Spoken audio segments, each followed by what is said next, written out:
What's up, shit? Timmons here. Now, the really great Michael J. Fox is on the new season of Shrinking, which I just checked out the first episode of Shrinking of the new season last night. Awesome seeing Michael J. Fox there. But I've always liked Michael J. Fox. Sadly, it's always hard to really talk about him without.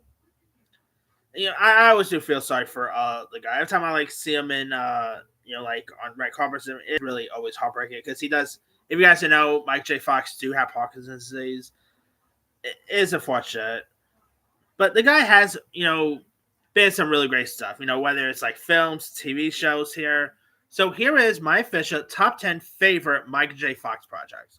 Now I only have 3 TV shows on this list, and the rest are movies. But here's my list. All right, number 10 is a show that sadly didn't really last long. It's a show that actually starred Mike J. Fox as a fictionalized version of himself, and it's called The Michael J. Fox Show. This is, of course, where beloved TV anchor returns to work after years away due to Parkinson's disease. And he actually doesn't really play Mike J. Fox, really, but he does play like a character named Mike Henry, who's a fictionalized version of himself, who's funny, realistic, and of course, this was around time where obviously his Parkinson's disease got pretty worse here, and Mike J. Fox really does play the part well. Bessie Brent, of course, I believe from Breaking Bad fame, plays his wife. You know, uh, what the great Wendell Pierce is also in this. It's such a really decent, hilarious series. Really sad at times, to be honest, yeah. But it is also really heartfelt and really show like Mike J. Fox was always great. With TV shows as well, and he of course playing. Obviously, he has played versions of himself before. Remember he did appear on Curb Your Enthusiasm as well, which I always thought was good there too. But yeah, I really thought Mike J. Fox was great in this on this series. It's such a shame it didn't last too long. I think it only lasted just one season, and that was really it. All right, number 9 is Spin City. Now, this is of course about a group of staffers who try to keep up the bumbling mayor of New York from destroying the city and himself here. And you do got the likes of Richard Kind, Connie Britton, and Fox plays Mike Flaherty, who's the principal deputy mayor juggling ethics, romance, and political disasters. And if you guys don't know much about Spin City, Mike J. Fox only appeared in. He actually had to end up stepping down because of him having Parkinson's, and so he was actually replaced by Charlie Sheen, which I like Charlie Sheen, but I admit when Charlie Sheen replaced Mike J. Fox, it did went downhill and it didn't really last as long. But it was a really decent show, to say at least. I mean, if you guys haven't seen Spin City, a really decent series there. All right, number 8 is the one that really got him on the map: Family Ties. This of course were like a former hippie couple raises conservative, Reagan-loving sons in 1980s America. You got Meredith Baxter, Justine Bateman, Micah Gross, and you got Fox, who plays a young Republic capitalism, who's obsessed with money and ambitious here. And this is actually a show that could. I'm not saying they should remake it or whatever. If they were to do some sort of remake of Family Ties today, before the political turmoil nowadays, I think a new Family Ties would work perfectly today. But Mike, of course, this was like the one that really put Mike J. Fox on the map for TV audiences and because at that time he was also known for appearing on The Love Boat. He actually started this before he was Marty McFly, really, and he did a good job. Really does such a good role here. A really decent series about family, conservatives in the 80s, and obviously they were a little more different than conservatives nowadays, but still. All right. Number 7 is Atlantis: The Lost Empire. Now, Mike J. Fox, since his Parkinson's, he has mostly ventured into more voice work over the years. He was also in Milo, Homeward Bound, not Milo and Lotus. I always keep getting those two mixed up for some reason. But I'm actually going to go with Atlantis here, The Lost Empire, where he voices Milo Datch, who's a socially awkward dreamer. And he really does some neurotic energy to make him like one of the most Disney's underrated protagonists. And really one of Disney's most underappreciated films. Like I feel like hardly no one really talks about Atlantis: The Lost Empire as they should. I mean, maybe because it does have music or whatever. Maybe that could be it. But it's still a really decent one. Really decent effects here. Milo is a really underrated character, to say the least. Such a really good performance. All right, number six is Mars Attacks. Now, this is of course the Tim Burton directed movie where Martians invade Earth and chaos ensues and humanity responds to the worst possible ways here. And here you got Fox who plays Jason Stone, who's an ambitious, flexible politician. And he's also actually a news reporter as well. And he's actually dating the Sarah Jessica Parker character, who turns into a dog here. But yeah, Mike J. Fox does play the part very well. Tim Burton, one of the most underappreciated sci-fi films, in my opinion.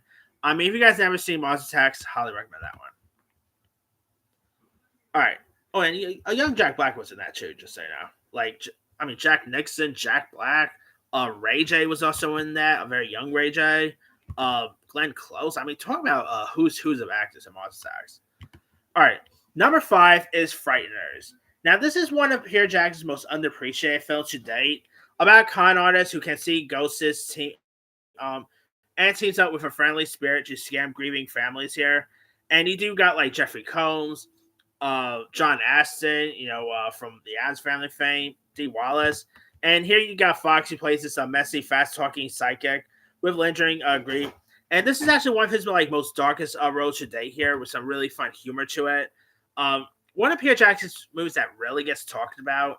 I mean, when you think of Peter Jackson nowadays, you always just think of Lord of the Rings, King Kong, and stuff. But I feel like people always keep forgetting that he has ventured into the horror spheres, and Frighteners is a really good one.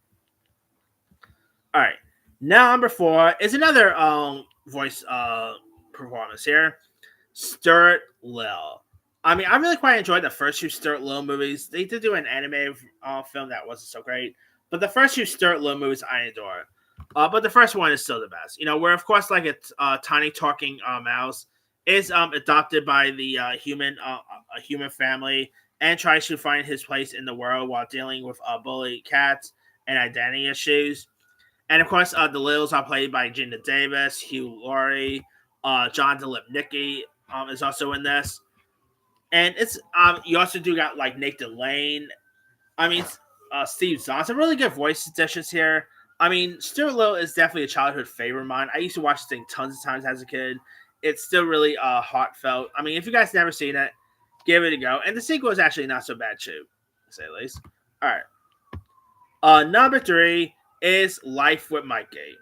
Now, Life with Mikey is about former child star turned talent agent who tries to keep his struggling agency alive while mentoring like this new young performer, played by Christina Vidal, who actually played one of Lindsay Lohan's friend bandmates in Freaky Friday. So there's a little tidbit for you there too. You also do got like Nick Delane, David Krumholtz, Cyndi Lauper is also in this.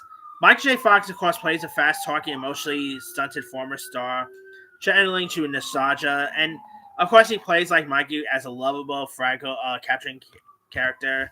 And his chemistry with the young actress here, Christina Vidal, is great.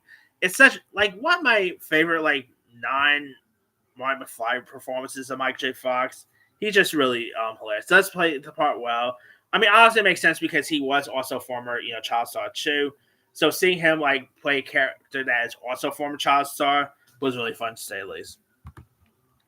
All right, number 2 is Teen Wolf. Now, Teen Wolf is not to be confused with the TV show on MTV, obviously. Teen Wolf, of course, stars Mike J. Fox as a high school outcast, Scott Howard, who discovers that he's also a werewolf and suddenly becomes wildly popular as fame goes to its head here. And this is definitely one of my favorite basketball movies there is. It's fun. It's entertaining. I love the makeup that they put on Michael J. Fox here. It is such a really good one. I mean, nowadays it probably won't really be much makeup, but more like special effects, really. But I really quite like what they were able to do with J. Fox's portrayal here. All right. And let's move on. Now, number 1, are you even surprised? It is the Back to the Future trilogy. Although part 3, I actually don't no, don't mind or anything. I will say Part 3 is actually my least favorite, but I do love the first two Back to the Future movies.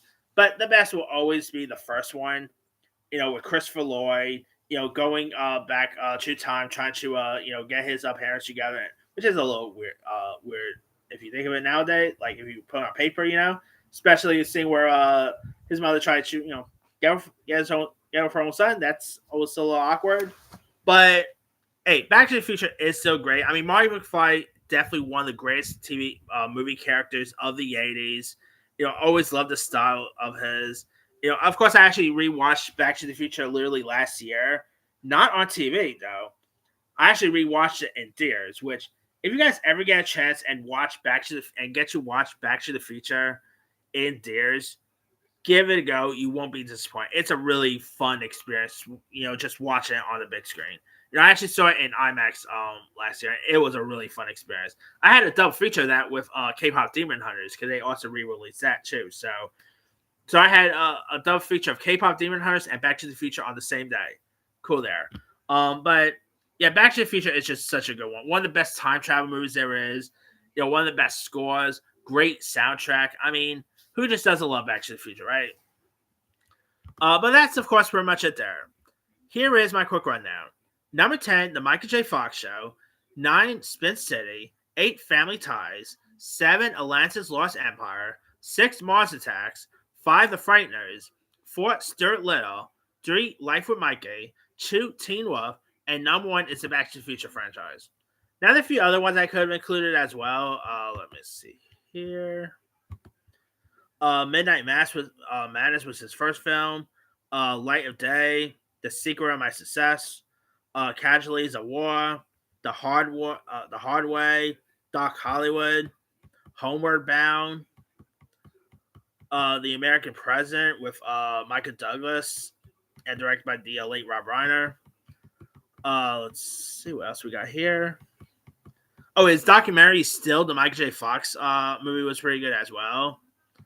On the TV front, he appeared on obviously The Love Boat. He appeared on Luke Giant. Let's see. High School USA, Night Court, Poison Ivy, The Return of Bruno, Curb Your Enthusiasm, Boston Legal he appeared on, The Good Wife, Curb Your Enthusiasm, and many others. But let me let you guys. What are some of your favorite Mike J. Fox projects? Drop comments below. Don't forget to like, subscribe, hit that bell for notification. This is Simu Sino.